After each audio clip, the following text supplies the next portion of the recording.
Assalamualaikum warahmatullahi wabarakatuh. Ya adik-adik, jadi hari ini kita akan mempelajari mengenai neraca saldo disesuaikan.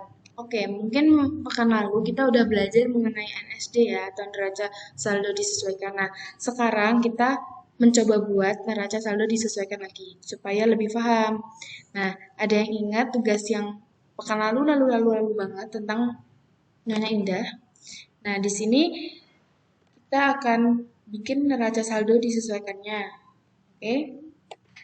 Nah, ini kita udah diketahui neraca saldonya, udah ada data penyesuaiannya, dan sudah ada tabel AJP-nya. Jadi yang sekarang harus kita buat adalah tabel neraca saldo disesuaikan. Nah, jadi adik-adik neraca saldo disesuaikan ini masuk ke dalam tabel kertas kerja. Jadi kertas kerja itu sebenarnya panjang, adik-adik. Ada sampai laba rugi, ada juga neraca. Jadi habis neraca saldo, AJP, NSD, laba rugi, dan neraca.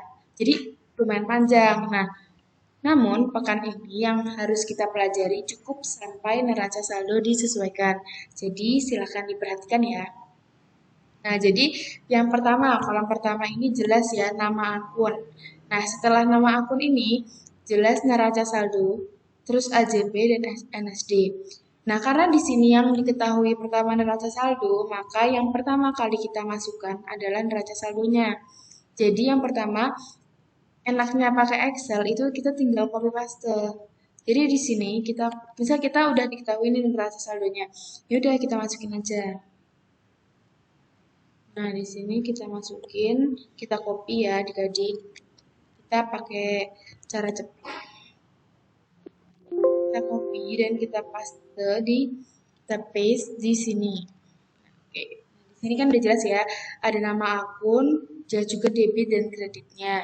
Dan sudah pasti balance. Kalau misalkan diketahui dari awal to balance, pasti nanti di copy jelas balance ya. Nah, selanjutnya ada di AJP. Nah, gimana cara masukin AJP? Sebelumnya udah dijelaskan ya di PDF, cuma nggak apa, kita jelaskan lagi. Dijelaskan lagi. Jadi, yang dimasukin ke dalam tabel AJP ini, yang di bawah nama akun jumlah ini, adalah akun-akun di AJP yang tidak terdapat di neraca saldo. Contohnya apa? Contohnya kita lihat di sini ada akun beban iklan. Nah, beban iklan di debit dan iklan dibayar di muka di kredit. Nah, kita cari di neraca saldo tuh yang diketahui apa? Oh, ternyata di neraca saldo yang diketahui itu iklan dibayar di muka. Berarti yang harus kita masukkan ke tabelnya itu adalah beban iklan. Karena kan belum ada ya di neraca saldo. Berarti di sini kita kita sisi apa kita telusuri dari awal saja. Oke, akun yang pertama di AJP adalah beban perlengkapan dan perlengkapan. Kita lihat beban perlengkapan dan perlengkapan. Di sini perlengkapannya ada ya, berarti yang belum ada beban perlengkapan. Jelas yang kita tulis di bagian bawah adalah beban perlengkapan.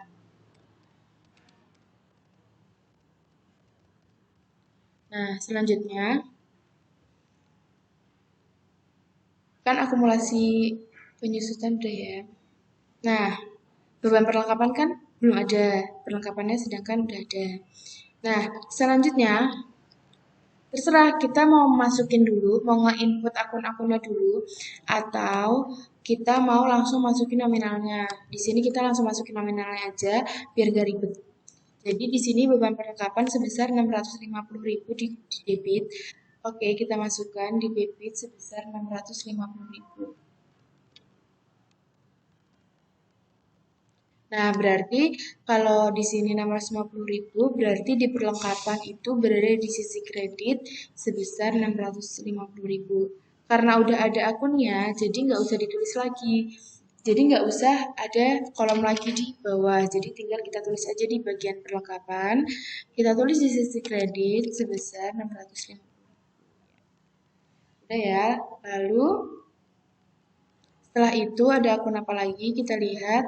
Nah nih ada akun beban iklan dan iklan dibayar di muka. Beban iklan dan iklan dibayar di muka.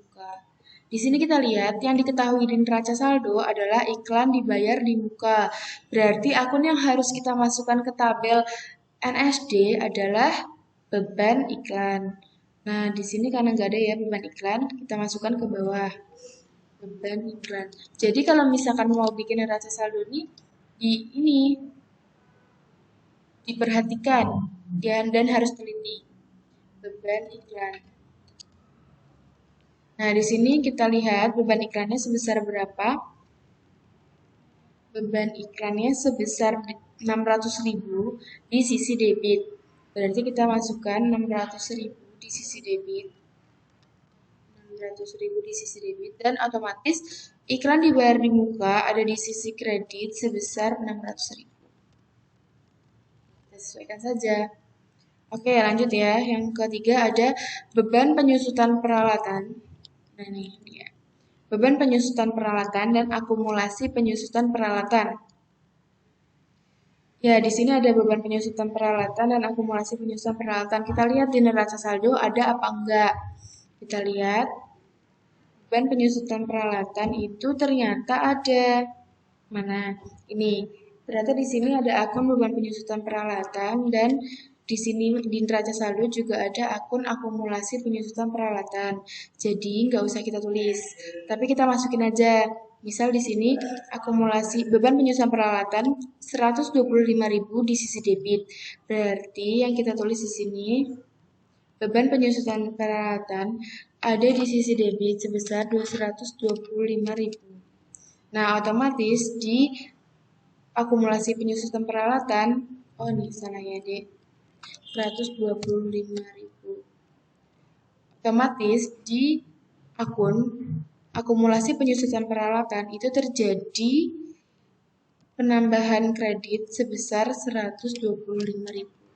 Jadi pastikan AJP ini tuh balance. Oke, jadi kalau misalkan dua-duanya itu udah ada di neraca saldo, kita nggak perlu lagi nambahin di bawah. Nah, selanjutnya pendapatan jasa sama pendapatan diterima di muka. Nah, pendapatan jasa ini udah ada ya di neraca saldo. Berarti yang kita tulis adalah pendapatan diterima di muka. Pendapatan diterima di muka.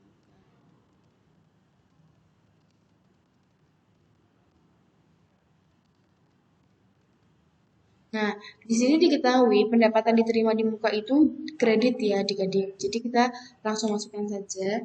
Jadi di sini pendapatan diterima di muka itu kredit sebesar 2 juta. Nah, berarti di sini kita masukkan aja 2 juta. Nah, otomatis yang ada di atas, yang ada di akun pendapatan jasa ini, kita masukkan 2 juta tapi di sisi debit. Di sisi debit. Oke, jelas. Yang terakhir, kita masukkan akun beban gaji utang gaji. Nah, coba kita lihat di sini. Ada enggak akun beban gaji atau utang gaji? Nah, kita lihat di sini ternyata enggak ada. Wah, di sini enggak ada akun beban gaji, enggak ada akun utang gaji juga. Berarti kita masukkan saja dua-duanya ke bawah sini. Karena enggak ada ya, jadi kita masukkan beban gaji gaji. Nah, jelas 200.000 debit dan 200.000 kredit. Ya, 200.000 ya. Jadi dipastikan tidak ada nol yang salah. Karena beda nol ya jelas ya tidak balance. Ya, karena udah kita langsung sum aja atau kita jumlah karena pakai Excel. Jadi kita salah. Karena pakai Excel, jadi kita tinggal pakai rumus. Nah, di sini kita sum. Ya di sini 3575 kita tarik ke sana. Nah, balance ya antara debit dan kredit sama-sama 3.575. Tapi dipastikan dulu di kolom AJP juga jumlahnya 3575. Nah, kan kita udah bikin ya kolom AJP-nya. Nah, di sini juga udah balance 3575. Berarti kolom AJP kita udah benar. Nah, selanjutnya kita masukkan neraca saldo disesuaikan. Nah, ini nih yang perlu ketelitian khusus. Kenapa? Jadi, untuk menginput ini, itu kurang bisa pakai rumus. Jadi, kita masukkan secara manual dan kita hitung secara manual. Jadi, misal, ini ada di debit, berarti di NSD juga ditulis di debit sebesar 3 juta. Nah, begitu selanjutnya, ini juga 5 juta di debit, ini juga 5 juta di debit. Nah, ini neraca saldo dan AJP. Ini kan neraca saldonya 750 di debit. Sedangkan yang di AJP ada di kredit 650. Berarti yang gede di debit apa gede di kredit? Berarti lebih gede di debit ya. Berarti nominalnya tetap ada di sisi debit sebesar berapa? 750 kurang 650, 100 ribu. Oke, selanjutnya ini sama, ini ada di sisi debit, ada di sisi kredit juga sebesar 400 ribu. Nah, selanjutnya ini karena nggak ada AJP-nya, jadi kita tulis aja kayak di awal 2.500.000. Nah, ini ada di sisi kredit, di neraca saldo ada di sisi kredit, di AJP juga ada di sisi kredit, berarti ditambah 1 juta ditambah 1 juta 1 juta ditambah 125 berarti 1.125.000. Pastikan ngisinya di kolom kredit, bukan di kolom debit. Nah, selanjutnya ada lagi 3 juta. Kita tulis aja di sini 3 juta. Langsung karena nggak ada penyesuaian. Di sini juga kita langsung tulis 8 juta di kredit karena nggak ada penyesuaian. Nah, sama di sini juga kita tulis 700 ribu. Dan di sini di sini kita diketahui neraca saldo di sisi kredit itu 6.750. Tapi debitnya 2 juta. Gedean mana? Debit sama kredit. Nah, kita lihat ya, gedean kredit ya. Berarti yang harus kita masukkan ada di sisi kredit. 6.750 dikurangi 2 juta sebesar 4.750. Berarti di sini kita saja 4.750.000. Sip, gini. Selanjutnya ada di ini 500.000. Terus di sini kita masukin lagi 125 karena nggak ada ini di sisi kredit ya. Di sisi oh ya ini perhatikan yang ini 125 ini masuk ke sisi debit karena kan di awal debit ya. Jadi kita masukkan ke sisi debit sebesar 125.000. Ini kita masukkan debit juga 300.000 karena tidak ada penyesuaian. Selanjutnya ini juga kita masukkan ke sisi debit sebesar 650.000. Selanjutnya ini juga 600.000. Nah, ini juga kita masukkan. Jadi kalau misalkan udah sampai ke tabel AJP yang tabel tambahan ini, karena tidak ada penyesuaian tidak ada saldo awal di neraca saldo, jadi tinggal kita pindah aja. Ini juga 200.000 di debit, mohon maaf. 200.000. Ini juga 200.000. Nah, di sini kita lihat apakah balance atau enggak. Jadi kita udah sampai akhir nih, alhamdulillah udah sampai akhir. Jadi di sini kita lihat semuanya balance atau enggak. Jadi di sini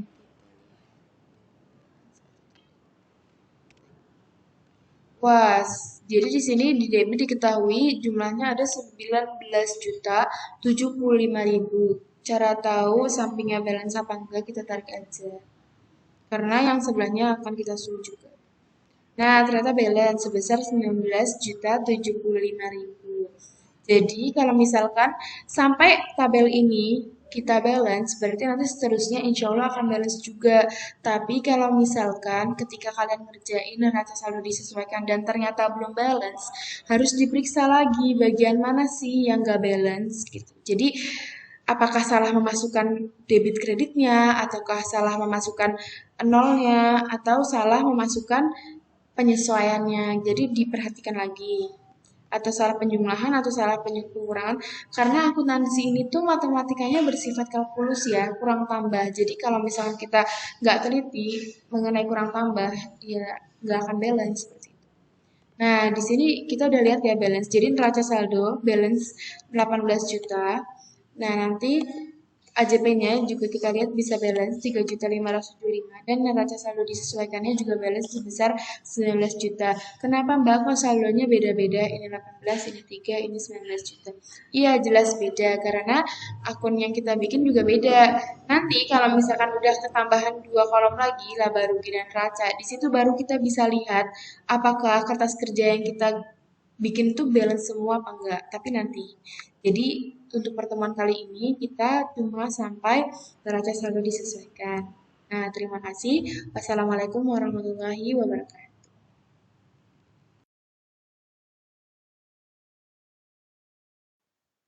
Oke adik-adik, ini ada sedikit tips and trick ketika kalian membuat jurnal penyesuaian. Nah, tips and triknya seperti apa? Jadi, secara cepat mengingat aja sih sebenarnya. Jadi, ketika kalian mengerjakan AJP atau jurnal penyesuaian, dan ketika di data itu diketahui misal iklan dibayar di muka, pokoknya semua beban iklan ataupun beban asuransi, itu tipsnya gini, kalau misalkan diketahui iklan dibayar di muka, otomatis kan itu bersangkutan dengan beban iklan ya. Nah, hal yang pertama kita lakukan adalah kita lihat yang tercantum di neraca saldo. Nah, kalau misalkan iklan dibayar di muka, pasti partnernya atau pasangan akunnya itu kan sama beban iklan. Jadi, di neraca saldo ini kita lihat yang ada di neraca saldo itu iklan dibayar di muka atau beban iklan. Nah, di sini kita bisa lihat kalau yang tercantum di neraca saldo ini tuh iklan dibayar di muka. Nah, jadi kalau misalnya kita udah tahu nih, oh ternyata yang tercantum di neraca saldo itu iklan dibayar di muka. Berarti nanti di AJP-nya iklan dibayar di muka ini ditaruh di bagian kredit. Seperti itu. Nah, kebalik, semisal yang diketahui di neraca saldo itu beban iklan. Berarti kalau misalkan yang diketahui di neraca saldo ini beban iklan, misal beban iklan sebesar 1 juta misal. Nah, berarti nanti dibalik. Berarti posisinya iklan dibayar di muka yang di atas atau di debit, kemudian beban iklan yang di bawah atau di kredit. Dan dalam menghitungnya itu harus dikurangi. Jadi, misal terdapat beban iklan sebesar 750. Nah, di sini di neraca saldo diketahui beban iklan 1 juta. Berarti harus dikurangi dulu 1 juta dikurangi 750. Jangan lupa posisinya apa yang ada di neraca saldo itu nanti di LJP berada di kredit gitu. Begitu pula dengan asuransi. Jadi beban asuransi itu juga sama. Ketika ada soal mengenai asuransi, dibayar asuransi dan segala macam, kita lihat dulu yang tertera di neraca saldo. Jadi yang tertera di neraca saldo itu asuransi dibayar di muka atau beban asuransi.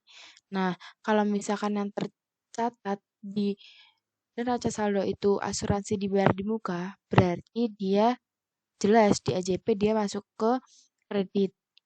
Nah, kalau misalkan yang diketahui di neraca saldo itu beban asuransi, maka yang di AJP itu beban asuransinya di kredit. Jadi dibalik aja gitu. Pokoknya apa yang tercatat di neraca saldo, nanti di AJP itu posisinya di kredit. Dan kalau misalkan di neraca saldo ini diketahuinya beban iklan apa beban asuransi, ketika kalian menghitungnya itu wajib dikurangi dulu gitu. Nah, kalau misalkan yang diketahui langsung, misal iklan dibayar di muka seperti ini atau asuransi dibayar di muka, berarti nggak usah dikurangi, langsung aja ditulis seperti itu. Nah, kalau misalkan gaji karyawan itu udah pasti ditulis pasangannya tuh pasti beban gaji dan utang gaji dan nggak perlu dikurangi ataupun diubah ataupun dihitung langsung aja. Misal di situ ternyata belum bayar sebesar 500 atau di sini belum bayar sebesar 200. Ya udah kita tulis aja di sini 200.000 seperti itu. Nah, sekian tips and triknya. Mungkin akan ada tips and trik lainnya ketika besok kita menemukan hal-hal baru di jurnal penyesuaian. Jika ada yang belum paham, langsung ditanyakan saja ya adik-adik. Assalamualaikum warahmatullahi wabarakatuh.